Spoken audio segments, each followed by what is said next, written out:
আমার শরীরে এক বিন্দু রক্ত থাকা সত্ত্বেও আমাদের ভাষান্তর আমাদের থাকবে, কারো হতে দিব না ইনশাআল্লাহ। আমাদের এখানে বনদস্যু, জলদস্যু এবং অন্যান্য সমস্যা চলমান রয়েছে।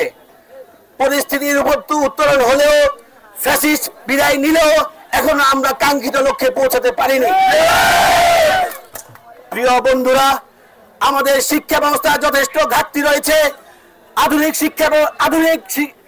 স্বাস্থ্য ব্যবস্থার যথেষ্ট অবনতি হয়েছে। আমরা এখানে কৃষির প্রতুল ব্যবস্থা অপ্রতুল রয়েছে। আমাদের কৃষক শ্রমিক জনতা ন্যায্য মজুরি পায় না, ফসলের দাম পায় না, যথেষ্ট স্বাস্থ্য সেবা পায় না। আমাদের এই অঞ্চলের মানুষ নানাবিধ সুবিধা বঞ্চিত হয়ে আসছে। প্রিয় বন্ধুরা, তার উপরে যোগ হয়েছে সন্ত্রাসী, চাঁদাবাজি, ঘাটে অনিয়ম এবং মামলাবাজি।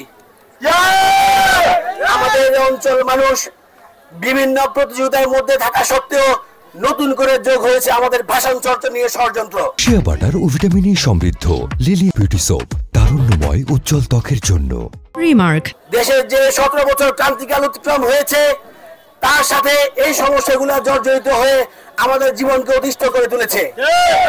এমন অবস্থায় আমাদের যে জিনিসই সবচেয়ে বেশি প্রয়োজন, তা হচ্ছে একটা পরিবর্তন।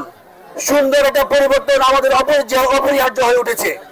প্রিয় বন্ধুরা, এই পরিবর্তনের জন্য আমাদেরকে ঐক্যবদ্ধভাবে কাজ করতে হবে। আমাদের এই অঞ্চলের মানুষের ভাগ্য উন্নয়নের জন্য, আমাদের এই অঞ্চলের মানুষের স্বাস্থ্য মান উন্নয়নের জন্য, এই অঞ্চলের মানুষের কৃষি কাজের উন্নয়নের জন্য, এই অঞ্চলের মানুষের দৈনন্দিন জীবন মান উন্নয়নের জন্য আমাদেরকে আরো লড়াই করে যেতে হবে ইনশাআল্লাহ।